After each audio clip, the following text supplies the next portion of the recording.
Welcome to the Geek Homeworld podcast. I'm your host, Ed, aka the Savage Tech Man. We talk film, TV, and tech, all from a geek perspective. You can find us on X, Instagram, Facebook, and you can subscribe and follow on YouTube at Geek Homeworld. Don't forget to subscribe wherever you get your podcasts.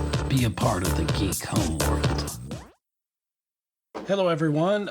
Welcome to another Saturday Night Live stream here. We're hanging out live here. This is Geek Homeworld podcast. I'm your host, Ed, and we're here. All your favorite podcast apps.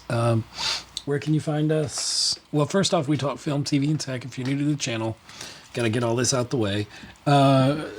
We discuss things in the film industry, in front of the camera, behind the camera.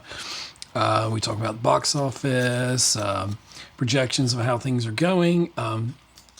We do the same with TV and any cool things, and all from a geek perspective, and also tech. We haven't talked much about tech, but we'll be talking a little bit about it. I'm gonna, if you're familiar, I guess I need to tell you there, you'll see if you're watching the YouTube video, you're obviously here. Please subscribe to the channel, enable notifications. You can do, regular ones, or you can do all. Especially if you click all, you're going to get notified every time we've got new content. And we've got a lot of stuff here. We also do some gaming on here. I'm going to be doing a little bit more of that, and some other great things I've got planned this year on the podcast here. So hopefully you'll find some stuff that you're interested in. And on YouTube, we're at youtube.com/at Geek Homeworld 4248. You can like, share, and subscribe there. And if you're not available to watch this live, then you can certainly catch it on the replay. And feel free, please like, share, and subscribe. It means everything. The thumbs up. We're on Twitter and X and all those wonderful ones. Twitter, which is X. We're on there at Geek Homeworld. We're on Blue Sky app, and I forgot our numbers. Oh, Digital K-Man says, it helps if I unmute the video. Well, a lot of people like to mute me, so I'll do what I must. But anyway, check us out. And since I've got Caveman, if you want to come on, let me know. I'll drop the link in the chat, and you can pop in. Or I sent you the link as well. Anyway, so Geek Homeworld, but you also want to support other creators. I got a new toy coming soon that I'm going to tell you about on this episode, and it's going to do all this autofocus for me. So that's going to be our tech part of talking tonight. Surprise, surprise. But you can't read this well because it's not adjusting. But Digital Caveman Presents, that's my friend. He does action figure reviews, not unboxings. Unlike if you saw you should check out I did a couple of videos, my Christmas toy haul, and you'll see the one that's got a customized picture of myself holding up a Superman Clark Kent figure, this one right here, and you'll see it in the picture for that one. On that particular YouTube stream, I was on there. The one before, I was tried it OBS with two cameras, and it was doing an unboxing live, and I was like, Caveman, how do you do this? And he's like, this is why I don't do live unboxings. And he doesn't technically do unboxings on his channel. He does action figure reviews, live streams, which he's got one coming up. And if you, I'm listening but editing videos. So Caveman, I'm putting this in the chat. So Caveman, you sure you don't want to pop on and promote your live stream this Thursday? I'm baiting you. So yeah, anyway, Digital K-Man Presents, he's going to have a, with Raziel Kane, is going to be on there, and I'm going to be joining them as well Thursday. I don't know what time, he sent me a post, but I can't look at it now on my phone. So anyway, go to Digital Caveman Resents on YouTube. He's at youtube.com/at Digital Caveman, and that's with 2 N's. That's 9 p.m., by the way. He says he's doing a live stream this Thursday, 9 p.m. on Instagram. Put it in the chat if you're not going to pop on here and make me do the hard work promoting your channel. But he's doing a live stream, and they're going to be talking about some stuff, and I didn't have a chance to look at it. I'll have a promo out on my channels. But anyway, if you like, what do you call it? Action figure reviews from all different genres, G.I. Joe, Transformers, Star Wars, no Star Trek. You said not Instagram. You said it's on YouTube. You sent me a thing, K-Man, saying it was on Instagram, or I misunderstood. Anyway, it's on his YouTube channel. We got that coming up Thursday, so this is a live stream, so nothing's planned. It's the way I like things. And I've got some cool tech here. Your browser has lost connection to your camera. Well, that's wonderful. Well, hold the phone. Let's see. Hold on. Well, that's embarrassing because of this is in the way. I touched something and I shouldn't have. All right. Sorry about that. I went to grab a cable and got a blackout there, but we're still here. I've got to work on my desk. But anyway, this is one of my cool, from my unboxings. You saw them in the box, but now you're seeing it in action. I've got this lamp, which is pretty cool. And it does adjust and all that. And it's the Millennium Falcon. Funny thing, this right here, the deflector dish was broken, and I glued it back on. I had to glue it back on, but it was broken in the package. But if you remember in Return of the Jedi, Lando, when they're inside the second Death Star destroying it, they knocked that off. So anyway, it's back on. But this is the cool thing that the lamp does. It has a plug here, just a simple plug or switch, and you do this, and then boom. How cool is that? So the camera doesn't like that, but that's pretty dang cool. This is one of my favorite gifts that I got. And this is supposed to go off camera here. And I know as soon as I put this here, it's going to disrupt the signal. So bear with me as the sound and video go out for a second. I'm trying to put this back. So, yep, and there it went. Start the camera. Mute, unmute. And we're back, hopefully. Hopefully you can hear me. Yeah, and this thing pivots. You can't see, but I'm pivoting it. The light, so there's a little bit of light coming on me there. And I can turn it. So that's kind of cool. So we've got that. Can you hear and see me? Hear and see me. Okay. I think it's back on. Yeah, we're back on. I'm watching on my phone just to monitor it. So anywho, got some cool things. So anyway, blah, blah, blah, blah, what are we here for? There's some things I want to talk about. I want to look at the box office of 2024, and I may actually show you what my running, it's not my final list of 2024 films are, because there's some that I have to watch. But I may show you a list, a preliminary list that I've got. In fact, I think I will do that. I just did a Google Doc or an Excel sheet of the films that I've seen this year that are like my geeky top 10 of the year. And then I usually partner with a friend of mine, Scott, and who works in the film industry, and we usually put together our top 10s or present his and present mine. And I think last year we did a geeky top 10, and so I'm waiting for him to watch every single movie that came out in 2024, and he's far exceeded me on that. Just haven't had the time or opportunity to do as such, and I don't know how many he's seen or whatever. And anyway, so but we're gonna go over top 2024 movies. We're gonna look at IMDb's top 24 grossers, and some of them are still climbing, but I guess if you cut it off, then this is the final list. I've always been on the fence about that, whether it continues over, can it still continue up the list, because they have calendar grosses and they have in-year releases. So the in-year releases mean obviously films that were released in that year, all that they did. But if we're going by the calendar gross, that would be everything that came out in 2024. And so let's look at that real quick. Let's see, present. I've got to go pull this up. Present, share screen, sharing screen, and this is let's see. Here we go. Hopefully you can see what I can see. All right. So we're looking at the top grossing pictures, and I want to get this bigger. I don't know if I can make this any bigger.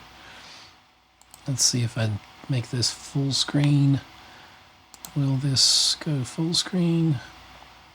Or maybe it is full screen. Okay. Let's see. Oh, I have to be on the other screen. Okay. So, anyway, we're going to look at the calendar grosses, our 2024, and the number one, starting from the number one film. Uh-oh, lost camera. Did I lose camera? Camera's on here. Settings. Okay, hold on 1 second.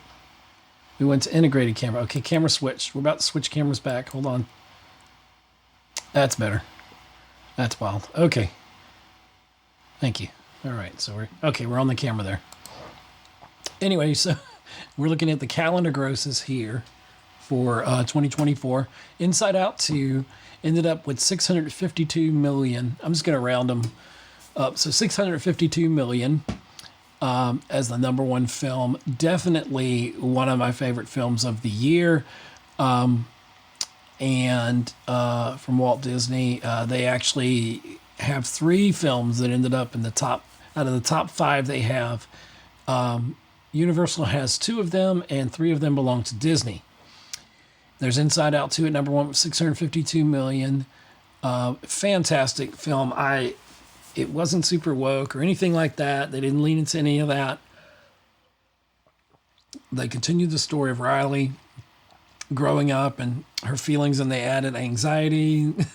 Someone I know about, it's all too well, unfortunately, added that to the storyline, and it was just a great movie. It was just a really good movie that actually sparked, in 2024, sparked a lot of conversations in families about stress and anxiety and expectations and, kids growing up and a lot of the things that they have to deal with these days, that maybe someone in my generation didn't have to worry with as much, from like cyberbullying to other stuff and the expectations mainly of growing up kind of like on camera all the time, and it is a movie that had a lot of heart, and the parents not, Riley's getting into her teenage years and her parents not knowing how to deal with a teenager and all the expectations, good and bad, that, come with coming of age. And so it's just a really great family film, and Disney knocked it out of the park with this one. So definitely a win, the number one, at least box office wise, film of the year. Inside Out 2, fantastic. Highly suggest it. Number 2 was Deadpool and Wolverine. Talk about fan service after a lot of missteps on TV and on Disney Plus, and especially in the theaters, and not just with every property they own. Disney had been floundering.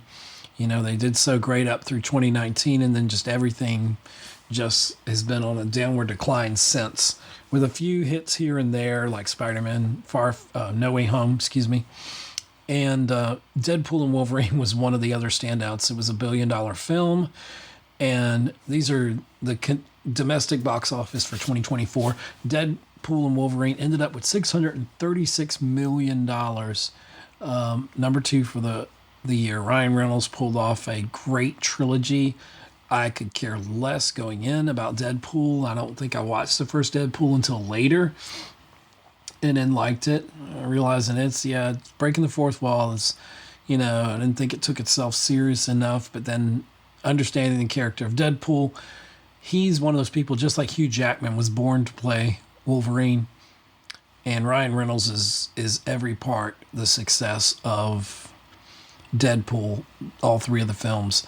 And because he embodies that kind of spirit, that kind of humor that Deadpool has, so a perfect match there. And there were some moments in Deadpool and Wolverine that just jumped right off the comic page, and it was just really, really awesome to see that.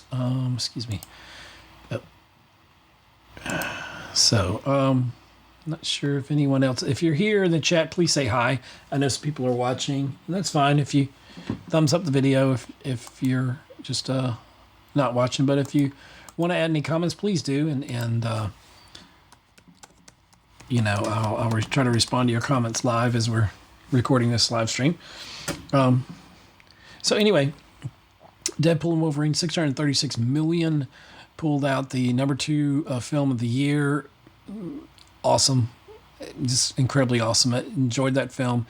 They gave the kind of fan service that comic book fans and MCU fans were looking for, and bringing Deadpool and Wolverine and tying. This is a love letter to the Fox universe of X-Men films, which, yeah, there were some real bad films in there, but there were some really good ones like X2 and others. And it's good to see, Hugh Jackman was definitely an anchor being as he was in this film, but he was, if he had something in real life in that sense with the Fox universe, he definitely anchored that. Yes, there were a lot of standouts in there, but Hugh Jackman playing Wolverine became an early favorite, and just like a lot of characters like Heath Ledger's Joker, Michael Keaton when he was going to play Batman, they had got all this backlash. There's no way you can do that. And Hugh Jackman, he's too tall for the role. Once he got, into, well, he didn't really get into the outfit, but we didn't see that finally until Deadpool and Wolverine. We got the payoff with the yellow costume. My favorite version, Caveman's favorite version, is the earlier one from the 80s, the brown. It's a lot of people's favorite Wolverine, but mine comes from the X-Men series and mainly the comics out of the 90s. So that's kind of what I was vibing with then. And on top of all that, the film was just great. It hit all the right notes that it really needed to hit for fans of the franchise and for the comics. And anyway, so number 3 was a surprise. I don't like, as it goes, I really don't like musicals, and they made sure not to market the next film as a musical, and it definitely is a musical. It's landed at number 3, and I think me and my wife have seen it 2 times, maybe 3 times. We almost went to see the sing-along version, but of course I'm talking about Wicked. And it's kind of like based on the Broadway play, which I never saw, and it is basically Wicked is basically a prequel to The Wizard of Oz. And it does the thing that a lot of the films these days do, where you take the bad villain and you make them likable, and you see that in this one you actually see the good guys are kind of the bad guys, like Glenda, or Galinda, as she says her name early in the film is, and later changes it to Glenda. She's very self-absorbed. She's a good person, but she puts herself before everyone else, and Elphaba, I always say her name, Elphaba. I'm saying it wrong, but anyway, the Wicked Witch of the West, as she's later called in Wizard of Oz. You follow the story, and she has kind of a tragic upbringing, and she's really not trying to stay in the spotlight. She'd rather her sister have the spotlight, blah, blah, blah. But she gets pulled into it, and she becomes this thing, and Michelle, is it Michelle Yeoh is in it? I could be wrong on the name there. She does a great job, and you find out with her and Oz, who is the wonderful Wizard of Oz. He is Jeff Goldblum, being Jeff Goldblum like he is, and that's all people ever need him to be. He's just so awesome in the role. And anyway, so they end up working together, conspiring against that. And there's some very cool turns in there that kind of tie things together, kind of like Rogue One was just this moment, in Star Wars with the rebel plans and all that, and they made into one of the best Star Wars films. That was a win for Disney and a win for Star Wars overall. Rogue One, which celebrated, I think, 8 years this year. It's crazy. It seems like it's not been 8 years, but still one of the best thing that was done by Disney in the way of Star Wars, hands down, and still stands the test of time. Still a great film. Fits well in the whole pantheon of Star Wars films. The rest, the Disney ones, not so much. But anyway, so with Wicked, getting off the path here a little bit, but Wicked does that. It fills in the little blanks and does some connective tissue there in the story wise, so that you see that how they come together, the different films. And if you haven't seen Wicked, it's now on Disney Plus as of January 4th, 2025, when we're doing this live stream. It's already on Disney, and it may be the sing-along version as well, or maybe both of them. But it's still in theaters. It's still making bank. It's still doing great, and it's worth seeing. And I really enjoyed it. Wicked was one of my favorite films of the year. Right behind it, and the box office has been a little bit, but I think Wicked is going to outstretch it. Where Moana's got the international, Wicked doesn't have much international compared to what Moana 2 does. And Moana 2 set records when it came out. And I saw it, and I kind of fell asleep during part of it. Some people love Moana 2, but it's not as good as the original. It was a Disney Plus series that was kind of retooled and put in the theaters, and good thing they did, because number 3, Wicked, had $432 million as of the recording of this, domestic-wise, and right on its heels, Moana 2 at number 4 for the year of 2024 is at $404 million. Domestic box office we see. So we're looking at Moana 2 still being a success, and all that. It ended the year at number 4. So it was okay. I just didn't like it as much as the first Moana. Number 5 for the year was Despicable Me 4. We saw that as well. It was okay. It was fun. It ends up with $361 million. So if you look at the top box office, the top two are neck and neck, 652 and 636 for Inside Out 2 and Deadpool and Wolverine, respectively. Then you fall down to the 400s for number 3 and 4, 432 for Wicked and 404 million for Moana 2. Then you fall down to the only film that made $300 million domestic box office for 2024 at $361 million, Despicable Me 4. And these films, they'll probably do 10 of these. It wouldn't surprise me. And the Minions films. This was fun. Would I go out and see it? I did go out and see it. So did I go back? No, I didn't need to. But, it's a good family series of films, and it was just fun. Fun popcorn. Now, the next one at number 6 was a big success this year, the year of 2024, Beetlejuice. And if they do 2 of them, they got to do Beetlejuice, and I'm not going to say the third one because I don't want Beetlejuice to show it.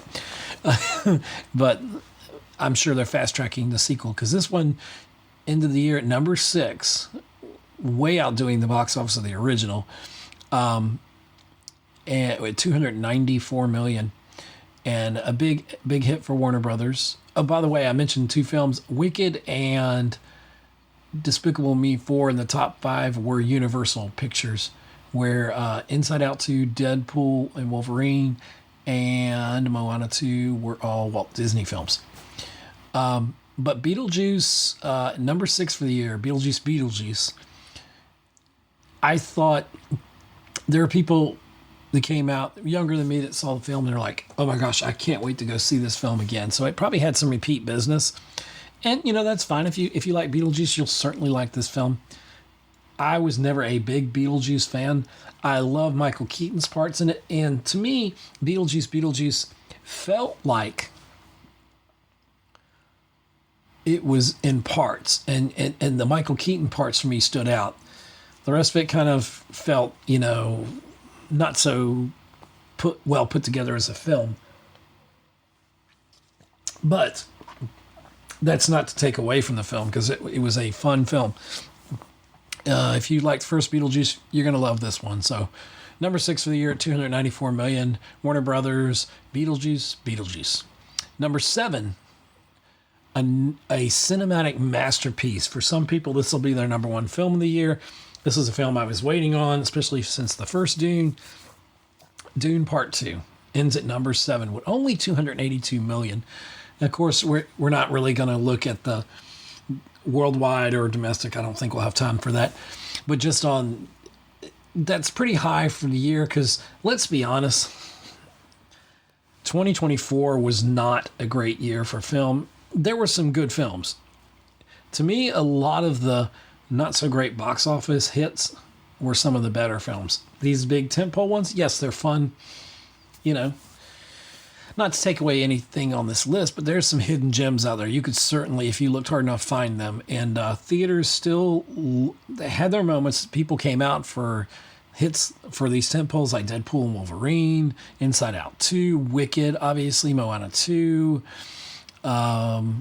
People were coming out for those. Some films they didn't come out for, the more artsy ones, the more lower budget ones, that were still good films. They just are not getting the kind of traction that after coming out of a couple of years or so of pandemic. The film industry is still not fully recovered. When you see on a daily basis the attendance in theaters, even weekly attendance is down. The numbers are down, I think, for the year still. They're not terrible, but they're better than they were, but they're still not great. So we're coming back from it. A lot of people in the film industry I'm still connected with. I see in some of the groups that I'm in, the chatter about, what is it, stay alive till 25. Well, we've made it to 25, and I'm like, I know it's tough for a lot of people out there in the industry. I myself had to pivot at one point before. I had to pivot out of the industry directly because it's just hard to make a living, and the studios are getting greedy. They're letting their greed show, and they, with a couple strikes going on this year and everything else that happened in 2024, and people have fundamentally changed how and when they will attend the movies. They just won't go and see everything. You get an uptick at the holidays, which we did. Wasn't really enough to save the year, but it did make it less painful of a drop than before.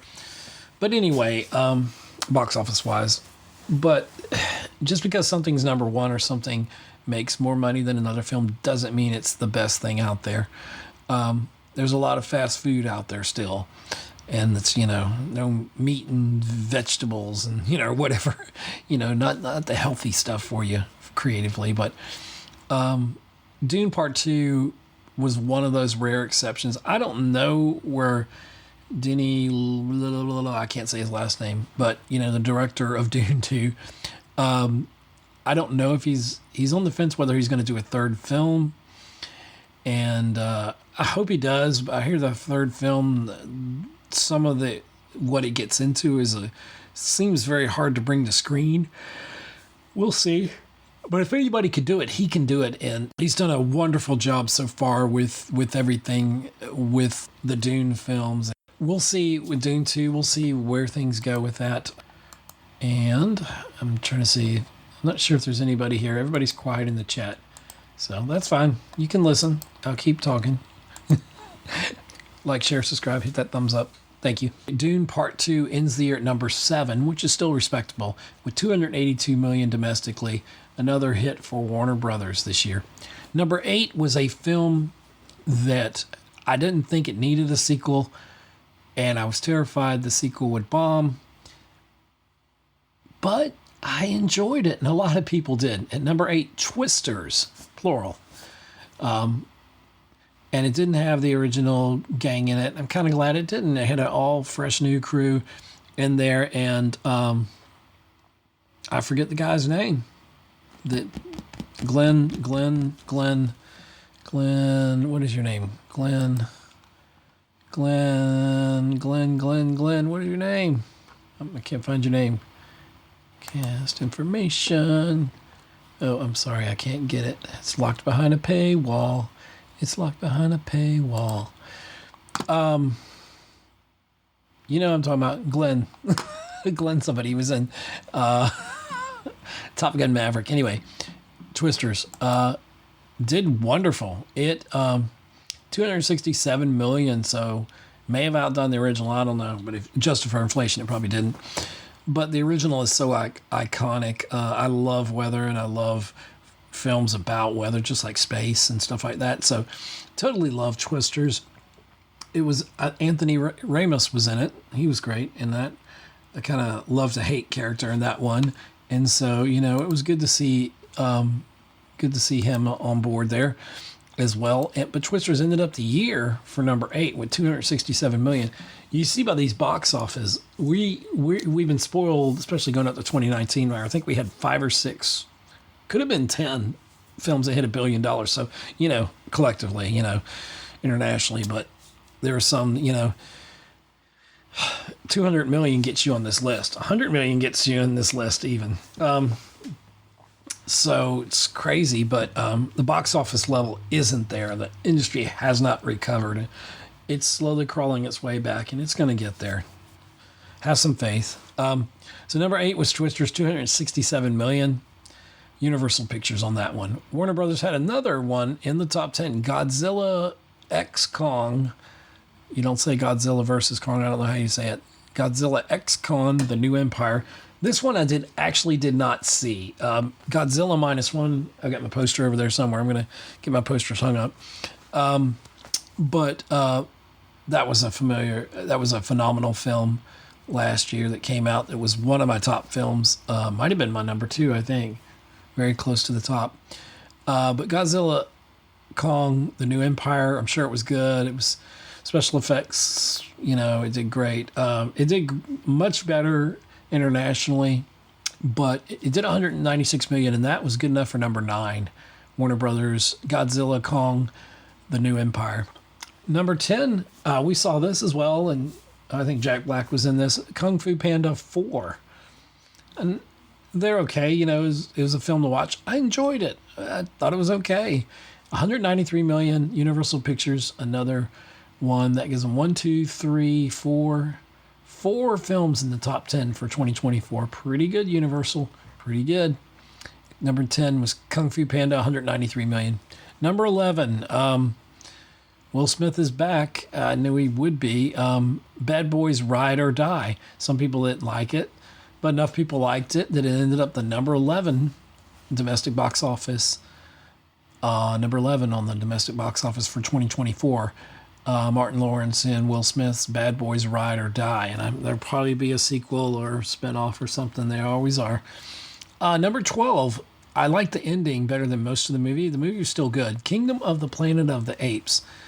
And did 171 million domestic. It's from 20th Century Fox. Oh, by the way, Bad Boys Ride or Die was Sony Pictures.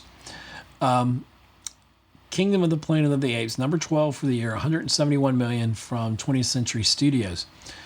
And the ending of this, I'm not going to spoil it if you hadn't seen it. The ending leaves it open to a film I would like to see. I hope where it's going, and I can't say because it'll obviously spoil it if you hadn't seen it. Now, I'll respect that if you hadn't seen it. But Kingdom of the Planet of the Apes was... I thought pretty good. I like Planet of the Apes, and that I don't call it the original trilogy. The newer trilogy was very good. That ended with war for the Planet of the Apes. But this one is good. Kingdom of the Planet of the Apes, number 12 for the year, 171 million. Gladiator 2. More people like this more than me. It's not as good as the original, but it was pretty good. Standout in this film, every scene he was in was Denzel Washington. If he gets an Oscar nod, I wouldn't be against it. His character was very strong in this film, and not physically strong, but he was very manipulative. It felt very Shakespearean, and felt like there was some definitely political maneuvering going on. If you watch the thing and you saw the sharks, a friend had thought the sharks were cool, and it worked, and I thought it was implausible, a little impossible, but they filled the water. They could do that, fill the water, and do their military battles in the Coliseum or whatever you call it, and that was pretty cool and all that. But the lead, Mescal, I forgot his name. I felt like he was there, but I didn't feel like he did a great job at acting. Certainly nothing like Russell Crowe. Nobody could touch the original. And Ridley was back trying to do his thing, and good for him. Gladiator 2 was a good film. It was number 13 for the year, 164 million from Paramount Pictures, and it had some moments. The mother in there really got on my nerves. She's just kind of there, and I don't even see where her character. They were really reaching, and then they had to pull from the nostalgia berries or whatever to kind of get you to pull from the original and his dad. And this is a film. The first Gladiator doesn't need a sequel. It's fine as is. It's one of those films they probably should have left alone. But Gladiator 2, I did enjoy it. It's fun. I would watch it again. I've seen it, I think, once or twice. And it's worth seeing, even on the big screen, But there are things about it that I didn't quite care for. But all in all, it's okay. It's good, and I enjoyed it.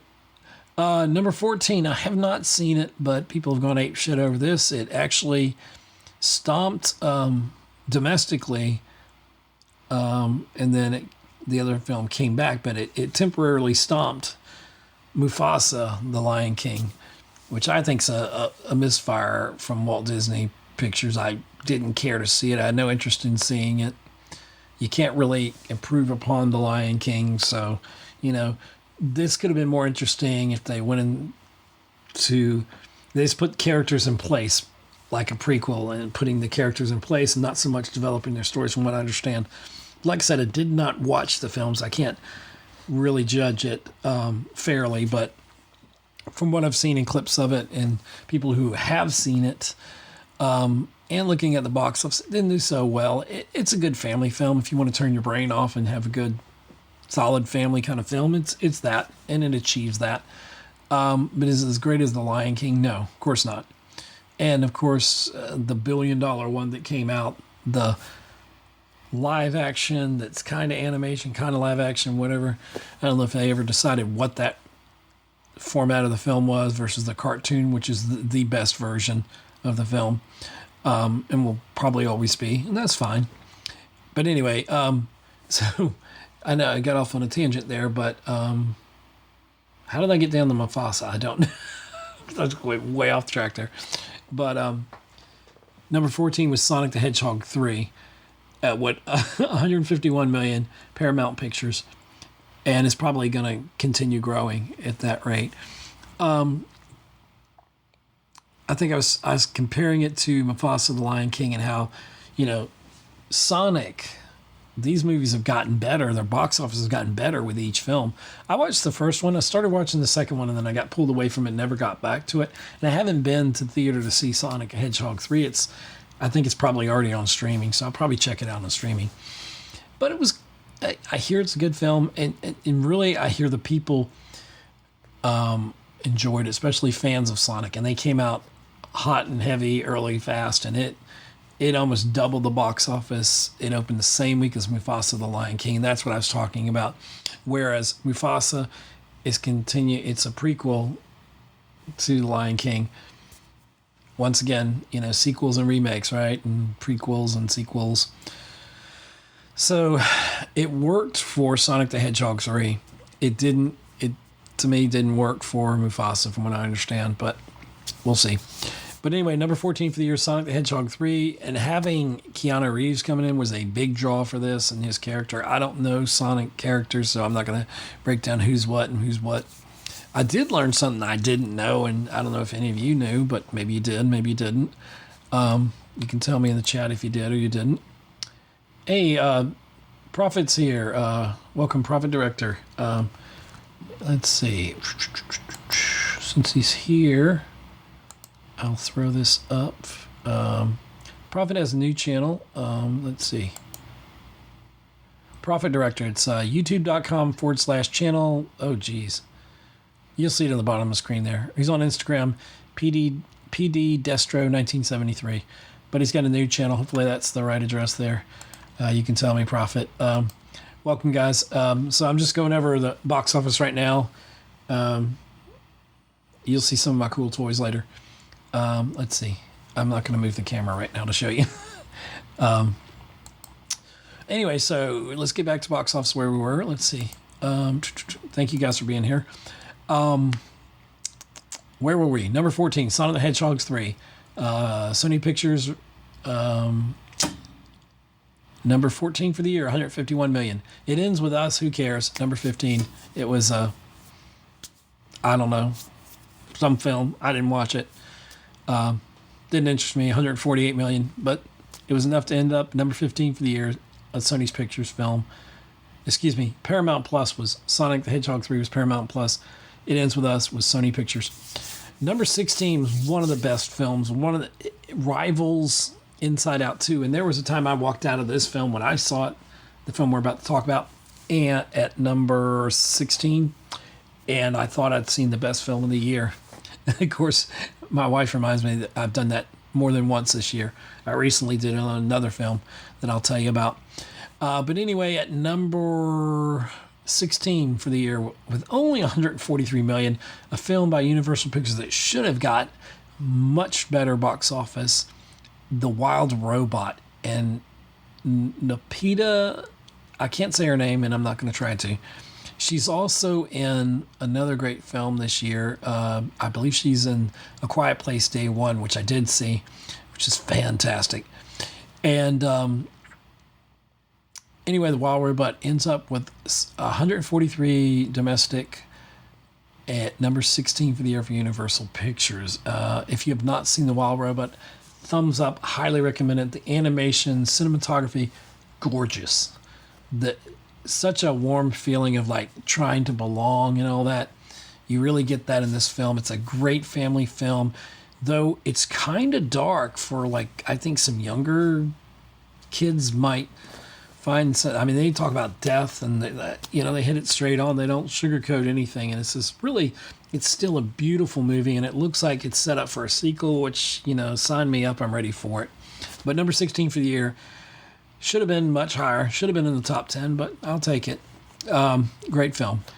Number 17, I did see this with the guys. Venom: The Last Dance. I'm not a big Venom fan. Like, I'm not a big Beetlejuice fan, so I'm not going to go crazy gaga over this film. Some of them loved it. Thought it was the best. I thought it was okay. Venom: The Last Dance from Sony Pictures. Number 17 for the year with 139 million. I think that we saw the Spider-Man adjacent films. I don't know what you call it. The Spider-Verse films without Spider-Man in them. Like Madam Web bombed terribly. Craven bombed even worse. And Venom did well internationally. It did pretty good with 139 million domestic. Less than the others, but I love the first one, even though I wasn't a big Venom fan. I thought it was done really well. The second one, Venom versus Carnage, left so much on the table, so much possibilities. So it was a letdown for me. Woody Harrelson, perfect casting as Carnage. They could have went farther with that film, and they didn't. They should have. Venom: The Last Dance, okay. But at this point, I just didn't really care. I hate the title, too, but that's okay. Number 17 for the year. Some people liked it. If you like it, you'll like it, if you like Venom. Number 18, a film that should have been a lot higher as well, did 138 million domestic. Paramount Pictures, A Quiet Place Day One. And fantastic film. I love how the use of no sound, that's kind of wearing off a little bit, that thing, but it's still great sound design in this, and it works for me. I really enjoyed it. Venom: The Last Dance. A Quiet Place. Number 18 for the year. Number 19, Mufasa: The Lion King. We talked about that. Only 128 million. That's probably going to grow from this recording because it just came out December 20th, just like Sonic the Hedgehog 3. And this is a Walt Disney picture. It's done much better internationally. So overall, it's doing good. It'll make them some money. They'll probably ink out another sequel, prequel, whatever. I don't care. And rounding out the top 20, not the best in the latest trilogy of Ghostbusters film, but at number 20, Ghostbusters Frozen Empire. Had too many Ghostbusters in it, had too many people on screen. The last one, Afterlife, is where they should have left it. They had perfect send-off for Egon's character, should have left it at that. And Harold Ramis's character, and they should have just stopped there with the original cast. It was nice seeing Bill Murray, and he seemed like he was just there kind of because maybe it was contractual. But Dan Aykroyd really seemed like he wanted to be there, and he felt really important to the film. But all in all, it was a good film, and it ended up number 20, 113 million domestic Sony Pictures. Number 20 for the year. Now, I'm not going to go through the rest of them. At the recording of this, I've got to see Alien Romulus on the list here. I haven't seen that. But I'm going to throw up, not throw up, I better finish that sentence. I'm going to put up here on screen, stop sharing for a second. I'm going to show you my list of what I've come up with. And this is a preliminary list, so it in no way is my list at all of my, what I call geeky or geek-centered films of the year. I'm calling my top geeky films of the year. But this is just a rough estimate of what I watched and just strictly going down from the box office. And obviously box office doesn't mean much, but okay, if I can get this, for some reason this does not want to pull up for me. Any other time this would work. All right, let's get this going. See if I can, okay. Let me share my screen right here with you all. So,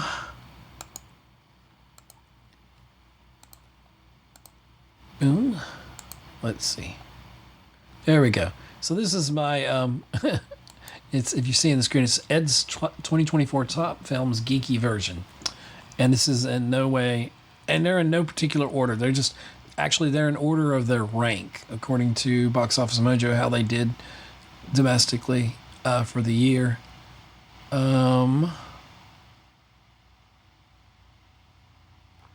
a minute. I don't think Inside Out 2's on here. I think that should be on here. Well, anyway, let's pretend it's on there. That's number one. I'm not deciding if that makes my geeky version. It may make my overall version, because I usually do like a geeky version, top 10, and then I'll do a like a geek-centered version for the podcast here, and then I'll do like my overall. So, and sometimes usually my friend Scott comes in with his top 10, and sometimes we used to put them together, but I think we may end up doing a top 10 together, but then still show our separate ones. But, because most times they overlap. We like a lot of the same things, not all the time.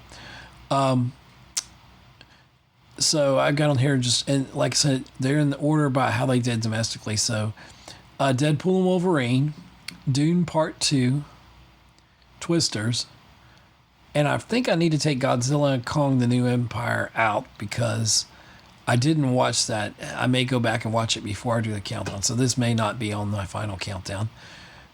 Kingdom of the Planet of the Apes, Gladiator 2, which I consider that geeky enough, kind of. I'm on the fence about that. The Wild Robot's definitely in there. A Quiet Place Day 1. Ghostbusters Frozen Empire may not make it. Some of these might not make a top 10, you see, as we get farther down. I left Alien Romulus in here because I do plan to watch that. Civil War, it probably won't make it, but it's in there. Furiosa, what a disappointment that film was. Furiosa Mad Max Saga. Transformers 1, I did watch that. It was okay. It wasn't great, but I thought it was pretty good. I thought the cinematography was done really well. Some people liked it probably second best to the 1986 Transformers.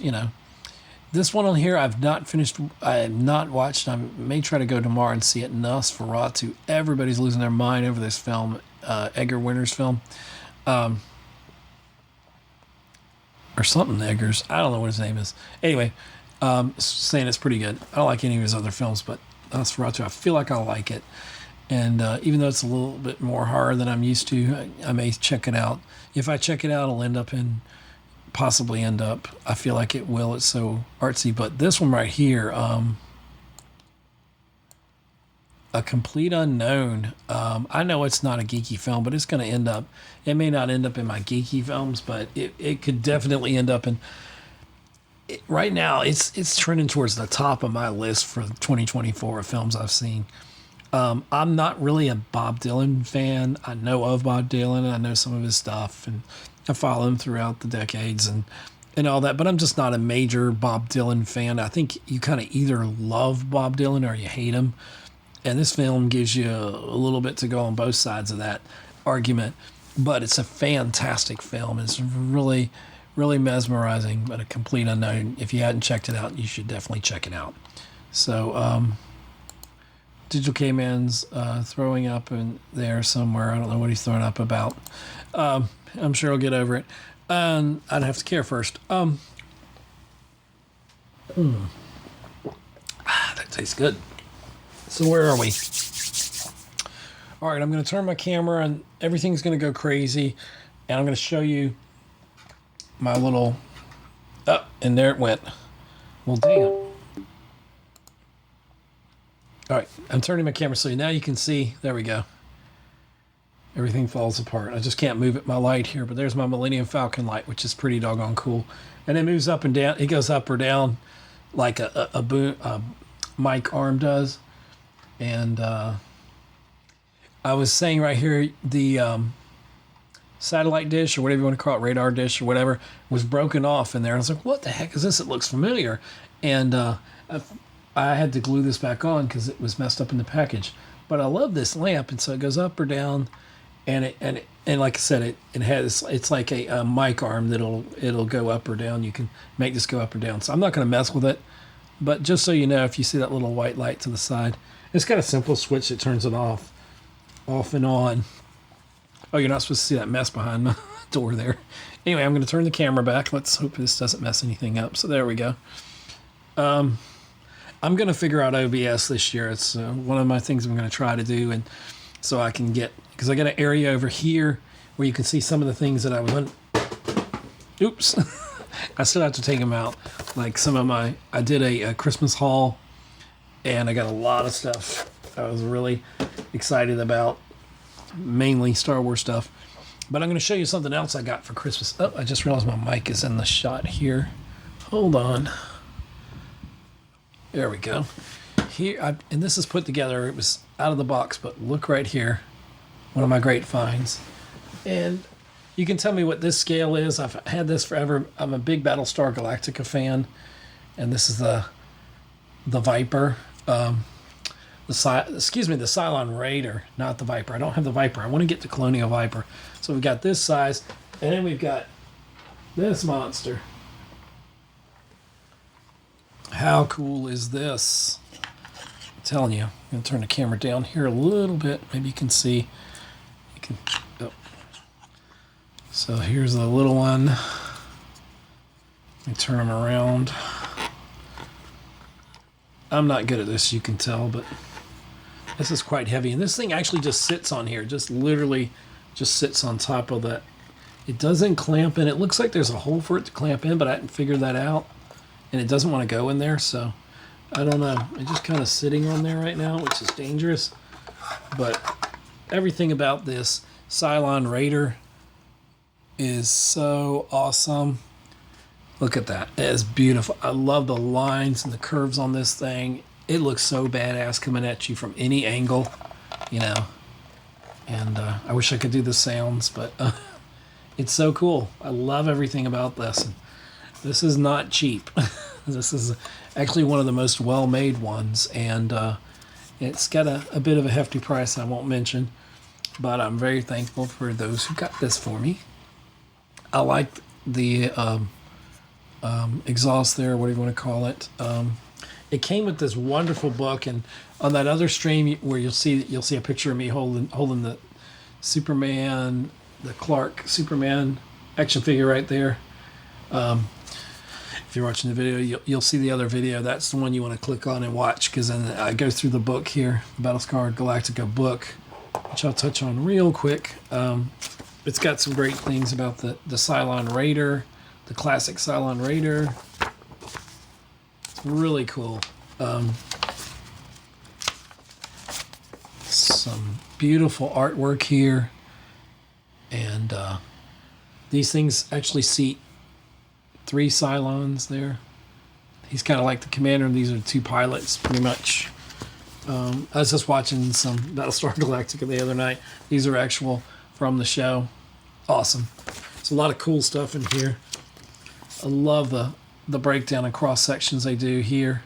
And these are herocollector.com/BSG for Battlestar Galactica. So if you're looking to get this model, it'll run you a little bit, but it's the Hero Collection there. The Hero Collector, Eagle Moss Hero Collector. And it can be found at herocollector.com/BSG. So really, really digging this. One of my favorite, those are 2 of my favorite things that I've got. So now I've got this guy that I've had for years. Original Battlestar Galactica. And I'm not sure if it says what year on here. I really don't know. But this one is awesome. So this one's a little bit darker, which is fine. This one's got, if you look real close, you can't really see with the light here. You can kind of see the discoloration. That's intentional. Like this is battle worn and all that. And you can see it more on the other side there. That's on purpose and all that. So it's pretty cool. So really digging those. Really, really thankful for that. It was a great gift there.